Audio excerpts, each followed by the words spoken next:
ਤੇ ਸ਼ੁएब अख्तर साहब ਦਾ ਸਾਰੋ ਜਿਵੇਂ ਉਹਨਾਂ ਨੇ ਕਿਹਾ ਸੀ ਕਿ तुम जीतो या हारो हम ज़हनी तौर पर तैयार। आज भी बहुत ही जबरदस्त मैच हुआ, लेकिन कल तो जबरदस्त नहीं हुआ था ना यार। कल तो वन साइडेड मैच था, इंडिया ने मार मार बूथा सजाता सी साडा। यार क्यों याद करवा रहे हो शायद साहब ਤੁਸੀਂ? ਉਹ ਮੇਰੇ ਜ਼ੇਨ ਚ ਮੈਂ ਤਾਂ ਕਿਹਾ ਕੱਲ ਦੀ ਤਰ੍ਹਾਂ ਅੱਜ ਵੀ ਜ਼ਬਰਦਸਤ ਮੈਚ ਹੋਇਆ, ਵੱਡਾ ਮੈਚ ਸੀ ਨਾ। ਤਿੰਨ ਪੈਰਾਡੋਲ ਖਾ ਕੇ ਸੁੱਤਾ ਬਸ ਕਰੋ ਚਲੋ ਬਸ ਅੱਜ ਦੇ ਮੈਚ ਦੀ ਗੱਲ ਕਰ ਲਓ। ਅੱਜ ਦੇ ਮੈਚ ਦੀ ਗੱਲ ਕਰਦੇ ਹਾਂ ਜੀ। ਅੱਜ ਆਸਟ੍ਰੇਲੀਆ ਦਾ ਤੇ श्रीलंका ਦਾ मैच ਸੀ जी। ऑस्ट्रेलिया ने पहले खेलते हुए कमाल खेला, उन्होंने 181 स्कोर बनाए 20 ओवर में, लेकिन उनकी 10 की 10 विकेट्स आउट हो चुकी थी। ਆਸਟ੍ਰੇਲੀਆ ਨੂੰ ਪਤਾ ਨਹੀਂ ਕੀ ਹੋਇਆ ਯਾਰ। ਆਸਟ੍ਰੇਲੀਆ ਵਾਲੇ ਜਦੋਂ ਖੇਡਦੇ ਆ ਪਹਿਲੇ ਸਟਾਰਟ ਉਹਨਾਂ ਨੇ ਏਡਾ ਜ਼ਬਰਦਸਤ ਕੀਤਾ।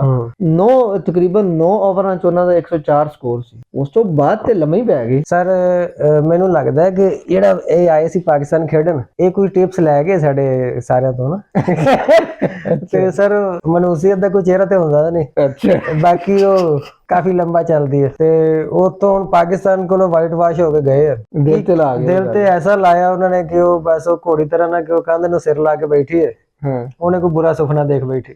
ਅੱਛਾ, ਸਾਰੇ ਅੱਲਾ ਬਿਹਤਰ ਕਰੇ। ਸਾਡੀ ਬੜੀ ਅੱਛੀ ਦੁਆ ਹੈ ਇਹਨਾਂ ਦੇ ਨਾਲ, ਸਾਡੀ ਵੈਲ ਵਿਸ਼ੇਸ। ਆਸਟ੍ਰੇਲੀਆ ਵਾਲੇ ਹਮੇਸ਼ਾ ਕ੍ਰਿਕਟ ਨੂੰ ਇਹਨਾਂ ਨੇ ਪ੍ਰਮੋਟ ਕੀਤਾ ਹੈ, ਫ੍ਰੈਂਡਲੀ ਕ੍ਰਿਕਟ ਖੇਲੀ ਹੈ, ਅੱਛੇ ਪਲੇਅਰ ਇਹਨਾਂ ਚੋਂ ਗੁਜ਼ਰੇ ਤੇ ਬਾਕੀ ਮਨਹੂਸੀਅਤ ਤੋਂ ਥੋੜਾ ਜਿਹਾ ਦੂਰ ਰਹਿ ਜਾਵੇ। ਤੇ ਸ਼ੁएब अख्तर ਸਾਹਿਬ ਦਾ ਸਾਰੋ ਜਿਵੇਂ ਉਹਨਾਂ ਨੇ ਕਿਹਾ ਸੀ ਕਿ तुम जीतो या हारो हम ज़हनी तौर पर तैयार।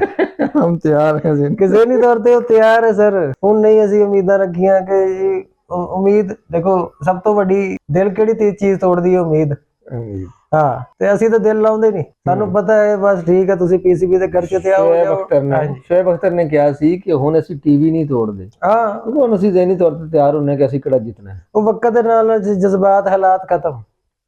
ਹੁਣ ਬਸ ਤੁਸੀਂ ਆਓ ਜਾਓ ਪੀਸੀਬੀ ਦੇ ਖਰਚੇ ਸੌਰੀ, ਅਗਰ ਅਸੀਂ ਕੱਲ ਦੀ ਜਿਹੜੀ ਹਾਈਲਾਈਟ ਹੈ ਨਾ, ਉਹ ਅਸੀਂ ਹਾਈਲਾਈਟ ਤੇ ਥੋੜੀ ਜੀ ਗੱਲ ਕਰ ਲਈਏ।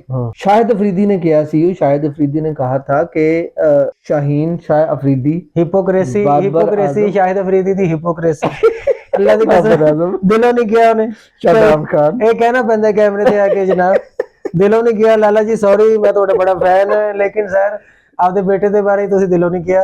ਦਮਾਦ ਦੇ ਬਾਰੇ ਬੇਟਾ ਹੀ ਹੁੰਦਾ ਯਾਰ, ਬੇਟੀ ਦੇ ਕੇ ਦਮਾਦ ਬਣਦਾ। ਅੱਛਾ, ਮੈਨੂੰ ਯਾਦ ਹੈ ਜਦੋਂ ਬੰਗਲਾदेश गए सी ये शाहिद अफरीदी साहब। अच्छा, तो लाला खाना खा रहे थे, वो पख्तून टीम ने खाना खिलाया ना उधर।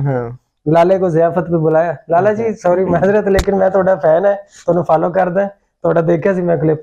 ਤੇ ਸ਼ਾਹੀਨ ਵੀ ਆਇਆ ਸੀ ਤੇ ਲਾਲਾ ਜੀ ਨੇ ਬਕਾਇਦਾ ਆਫਰ ਕੀਤੀ ਹੈ ਸ਼ਾਹੀਨ ਨੂੰ ਕਿ ਖਾਣਾ ਦਮਾਦ ਹੈ। ਬਿਲਕੁਲ ਬੇਟਾ ਜੋ ਵੀ ਕਹਿ ਲੋ, ਉਹ ਤੇ ਲਾਲਾ ਕਹਿੰਦੇ ਵੱਡਾ ਭਰਾ ਨੂੰ ਸਮਝਦੇ, ਲੇਕਿਨ ਇੱਕ ਹਾਰਟ ਨਰਮ ਗੋਸ਼ਾ ਤੇ ਹੈ। ਨਰਮ ਗੋਸ਼ਾ ਕਿਉਂ? ਹਰ ਬਾਪ ਨੂੰ ਹੁੰਦਾ ਯਾਰ। ਦੋਨੋਂ ਦਮਾਦਾਂ ਨੇ ਮਿਲ ਕੇ ਹਰਾਤਾ ਪਾਕਿਸਤਾਨ ਨੂੰ। ਸ਼ਾਦਾਬ ਖਾਨ ਉੱਤੋਂ ਤੇ ਇੱਕ ਇਹ ਦੋ ਦਮਾਦ